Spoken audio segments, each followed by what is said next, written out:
Carl here from Brrraaains Head-Banging Life, gbhblofficial for short. Horror movie review time. Have you heard of the elevator game? It's an online phenomenon born from an urban legend originated out of Japan and South Korea, that area. It's an unusual one with quite a few complicated steps that may or may not have been inspired by the mysterious death of Elsa Lam in 2013.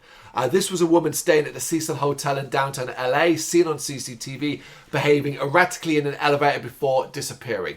Her body was found a few days later in the hotel's water tank, and to this day, how she died and how her body got there remains a mystery. It is a sad story with a strong sense of mystery and horror about it, especially when you include important aspects such as the fact that she suffered from a bipolar disorder.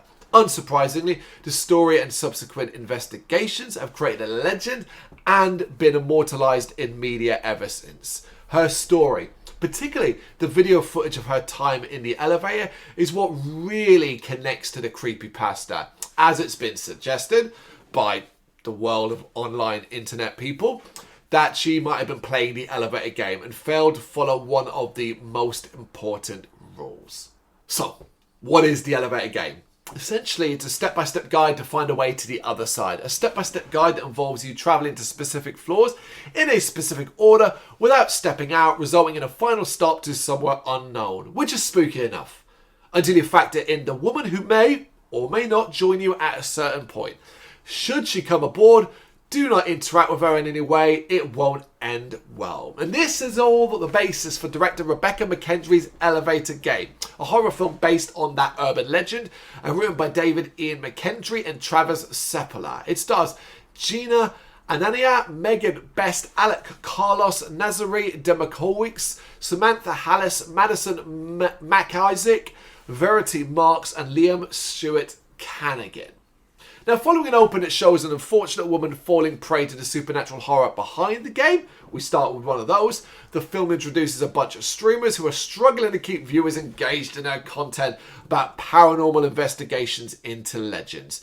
The content is drying up, unsurprisingly. The viewer content is dropping, unsurprisingly. And with that, the money pile is dwindling. They're in financial trouble and need to keep their sponsors happy. So, when their new intern suggests, hey, play the elevator game, they agree, even though some of them think it's a bit of a pointless exercise.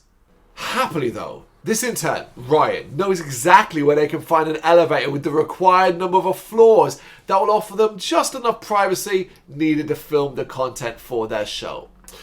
You're already thinking it, and of course, it doesn't take a genius to work out that Ryan has an ulterior motive, and it doesn't take long for the truth around him to come out. It turns out that he's the brother of the woman at the start, and he is looking for her.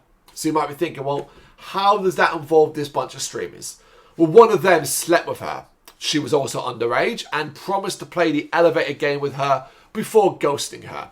That's when she went off and did it herself, and Ryan wants answers. But the game has started, and there are rules that need to be followed. Predictable to the point of boredom. Elevator's first half is not a good watch, featuring a really awkward story set up, characters that don't exactly leap off the screen, and a mystery that simply isn't interesting enough to want to see solved. It is a tough watch, but it does get better. No, it gets gorier. The film suffers from two major problems, and both are significant enough to affect most people's enjoyment. The first major problem is the characters, who are a combination of basic and bland. Nothing about these people stand out, and nothing about them makes you want to care about them in the slightest. It's hard to be too harsh to the actors, as they can't save badly written characters. But there are moments where a second go at a scene, or perhaps a second line read, do that again, would have been good. The second major problem is the concept, specifically the elevator game itself. A concept that, let's be honest, is not exactly inspiring or exciting. When it comes down to it, it really is just a supernatural entity killing off young adults. One bound by a set of rules that don't really make a lot of sense either. The awkward way in which the film tries to justify the concept just ends up exposing its nonsensical aspects even more. Watch this one. Forget about it immediately. That's Elevator Game. I did not really care for it. I watched it. There were moments I enjoyed. It had surprising levels of gore, which I didn't expect, and is a highlight of the film, but what's around it, the characters, the acting, the story, the visuals, there's nothing really there. And, you know, although I started this review of describing the sort of story around Elsa Lam, it's the links are so fucking like vague. Obviously, this story is based on or inspired by the Elevator game, but that's obviously linked to this as well. I think the whole concept behind the Elevator game is just dumb, so it's hard to take the movie this seriously. But I don't know. What do you reckon? You got any thoughts on this one? You know what to do. Let me know in the comments. Thank you very much for watching. If you'd like to see more content like this, please consider hitting the subscribe button. It is gratefully appreciated. You can find us over at gbhbl.com, our full website where reviews, news and so much more goes up daily.